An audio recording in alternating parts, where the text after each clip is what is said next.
मुलांनो, विद्यार्थी मित्र हो, आज आपण या ठिकाणी का जमलो आहोत? कारण की आपले भविष्य हे आपल्या अभ्यासावर अवलंबून असते. तुम्ही 10वीला अभ्यास जर कमी केला, तर त्याचे वाईट परिणाम भोगावे लागतात.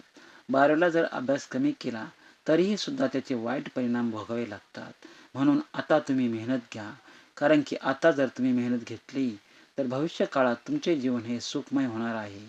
कारण की आता जर तुम्ही आई राज्यात मजा मारली, काहीही केलं, पैसे उधळले, तर त्या गोष्टीला काहीच महत्त्व राहत नाही. जर तुम्हाला पुढे जायचं असेल, तर रात्रंदिवस मेहनत केली पाहिजे, कठोर परिश्रम केले पाहिजे, अभ्यास केला पाहिजे, एखादा कोर्स केला पाहिजे. नुसतं शिकून फायदा नाही. काही म्हणतात की आम्ही MA झालो, BA झालो, परंतु त्या होण्याला काहीच उपयोग नाही. तुमच्यामध्ये काहीतरी कला, कौशल्य, काहीतरी कला गुण पाहिजेत. त्यामुळेच तुम्ही पुढे जाऊ शकता. फक्त शिक्षणाला महत्त्व नाही. परंतु जे श्रीमंत आहेत त्यांची गोष्ट वेगळी आहे. त्यांच्यासाठी त्यांचे आई-वडील भक्कम आहेत. पण जे गरीब आहेत त्यांना तर अभ्यास केल्याशिवाय आणि काम केल्याशिवाय 2 टायमाचं जेवणसुद्धा पोटभर मिळत नाही.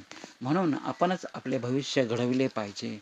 विद्यार्थी मित्रांनो, त्यासाठी तुम्ही भरपूर अभ्यास करा आणि आपल्या आई स्वप्न, तुमचे स्वप्न पूर्ण करा. कारण की स्वप्न पाहणे जरी योग्य वाटलं तरी ती स्वप्न पूर्ण करता आली पाहिजे. जो स्वतःचे स्वप्न पूर्ण करतो तोच खरा नायक. जर तुम्हाला नायक व्हायचं असेल तर स्वतःची स्वप्न पूर्ण करा. आणि खलनायक तर भरपूर आहेत.